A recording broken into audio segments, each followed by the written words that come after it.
What is up, Janksters? It's your boy Graham, also known as HamHawks42 on the internet, and today we have another edition of the Overthinking MTG podcast. Today we're going to be talking about a card that Wizards actually just spoiled on their Twitter feed, Kaito Dancing Shadow. Now, this is a new Planeswalker that is going to be coming out in Phyrexia All Will Be One. Now, we had previously been aware that they would be releasing a Kaito in Phyrexia All Will Be One, but we did not know whether or not Kaito was going to be completed. They announced that there will be 10 Planeswalkers in Phyrexia. Amongst them, we have Kaito and we have Koth, both of whom now they've confirmed will not be completed. Of the other 8 Planeswalkers, 5 of them will be. So Phyrexia is going to get their hands on some of our most beloved characters. Amongst them, we have the Wandering Emperor, we have Jace, we have Vraska, we have Nissa is in there. We also have Kaya and I believe Tyvar from Kaldheim and a few others. But in any event, the selection of characters is very, very interesting. And one thing that I noticed right away when they revealed all 10 Planeswalkers that were going to be included, I noticed there were a lot of relationships between them. And the one I want to talk about specifically today is Kaito and the Wandering Emperor. So a big part of the Kamigawa Neon Dynasty storyline was this new Planeswalker that we were following, Kaito, trying to reunite with his old friend, the Wandering Emperor.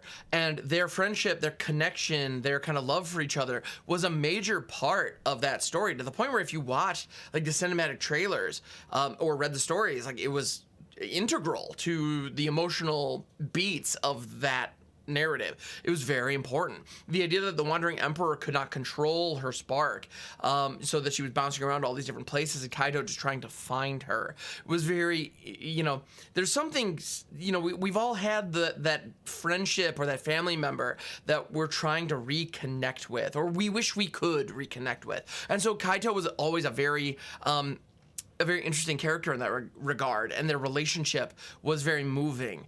And so one of the things that I assumed when they showed the first 10 Planeswalkers, and they showed Kaito and the Wanderer are both included, I was like, okay, one of them is going to be safe, and the other one is going to get completed, and we are going to have to watch them respond to it and react to it and try to handle it, because that would be a very heavy, very emotional situation, and with a good story, we want heavy emotions.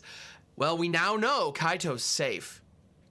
Now, at this point, I know there have been a number of leaks. I personally have not participated in them. I have not seen them. So I don't know whether or not the Wandering Emperor has been, unofficially confirmed to be completed or not. But this tells me the likelihood of her getting captured and her getting turned is very high, because now all of a sudden, Kaito's safe. So that scares me. I'm very interested to see what a completed Wanderer could do. It's pretty terrifying, not gonna lie. In any event, for the record, also, just as an aside, I anticipate the same thing happening between Jace and Vraska. There was a romance between Jace and Vraska in the Ixalan story, if I'm not mistaken. And so the fact that they're both listed, I have a feeling one of them is going to be completed and the other is going to be safe. And I also want to throw it out there. Somebody in my chat mentioned how horrifying would it be if Jace got completed. Not just because he's like the poster child for the game, so that would be just a very bold move on Wizards' part, but also in War of the Spark, people assumed that when Nicol Bolas was defeated, he was killed. But Jace, Ugin, and I believe Teferi actually know the truth that Nicol Bolas is alive, on another plane and just held captive with Ugin. So the idea of the Phyrexians getting that little tidbit of information is kind of horrifying. Anyway, aside's over. Kaito, Dancing Shadow. What does the card do? So we have a new Kaito. Kaito is a pretty cool card, and we've seen him from Kamigawa Neon Dynasty. It's neat, cares about ninjas, saboteur style effects. We want to be getting in for damage and drawing cards. It's actually a really cool, the current Kaito that we have in Standard is a really good card, card draw engine in decks that want to deal damage. So it's one of those that it's not uncommon to see in like Grixis lists. And I know there are some Dimir like mid-range lists that have been experimented with in the past to mixed results, but cool card nonetheless. So Kaito Dancing Shadow. Does this version match? So 3 starting loyalty for 2 blue black. Already, 4-mana Planeswalker better be freaking awesome. Whenever one or more creatures you control deals combat damage to a player, you may return one of them to its owner's hand.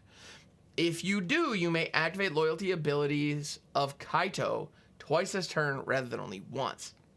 All right, being able to double dip on a Planeswalker is a very powerful ability. So, all right, you have my attention. +1, up to one target creature can't attack or block until your next turn. 0, draw a card. -2, create a 2/2 colorless drone artifact creature token with Death Touch. And when this creature leaves the battlefield, each opponent loses 2 life and you gain 2 life.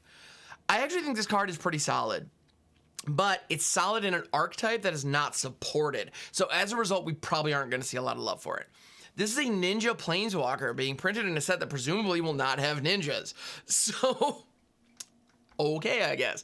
Because ultimately what ninjas want to be doing is you want to be bouncing ninjas back to your hand so you can use them use the ninjutsu ability out of your hand and monkey with your board state. That's ultimately what you want to be doing. And this allows you to do that because that ability of being able to double dip on the activations is awesome, but it also returns a creature to its owner's hand. And if you want to take advantage of that, you have to return a creature to its owner's hand.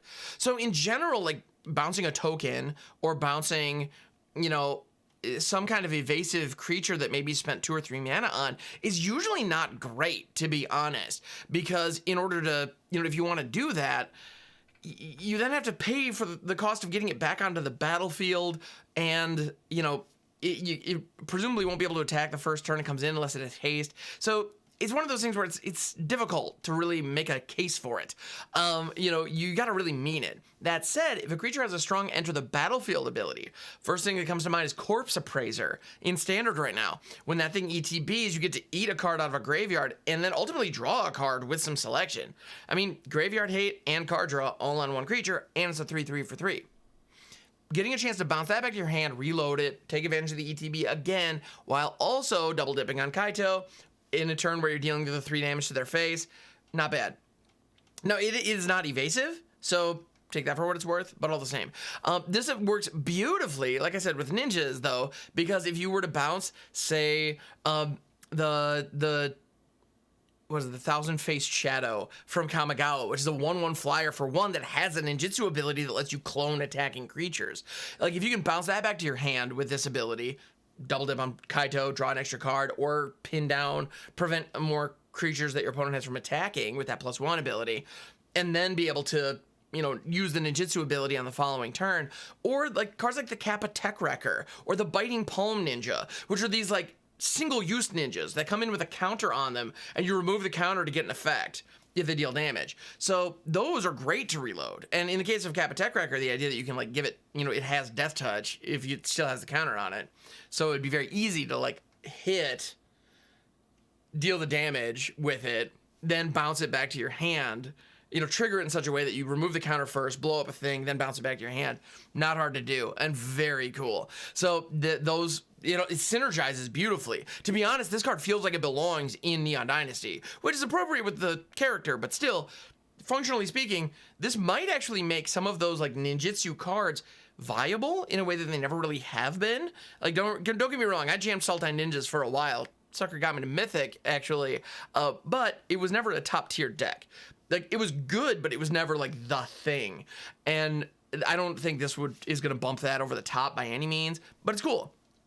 A couple of things that I just really like about it, that +1. That +1 is nasty. The fact that it's pacifism for a turn is amazing. Because, one, it prevents your opponent's creatures from blocking, meaning that you're more likely to actually get in with your damage. Okay, that's great. Additionally, it prevents them from attacking as well. So if you're in a situation where you're attacking with, say, a couple of Death Touchers, your opponent is put in a situation where, okay, I can either block it and my thing is going to die, or I don't, and they might bounce the Death Toucher back to their hand, and then I can't attack with this thing next turn because they're going to be able to +1 Kaito again. And so Kaito protects itself while also letting you deal combat damage to your opponent. Oh, I mean, that's big time. That +1 is fantastic. If you can take advantage of the +1 consistently, then all of a sudden I think Kaito is worth it. Also, if you have cards with good ETBs or good ninjutsu abilities where you want to be bouncing them back up to your hand with that passive ability, all of a sudden Kaito becomes really good.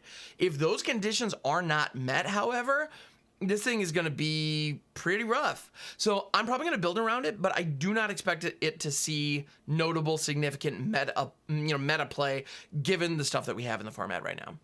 I don't expect it, which is unfortunate because this idea is actually really cool. Like, I think this card can do some really cool things, and I like it. Also, the fact that the -2 creates that drone that has Death Touch.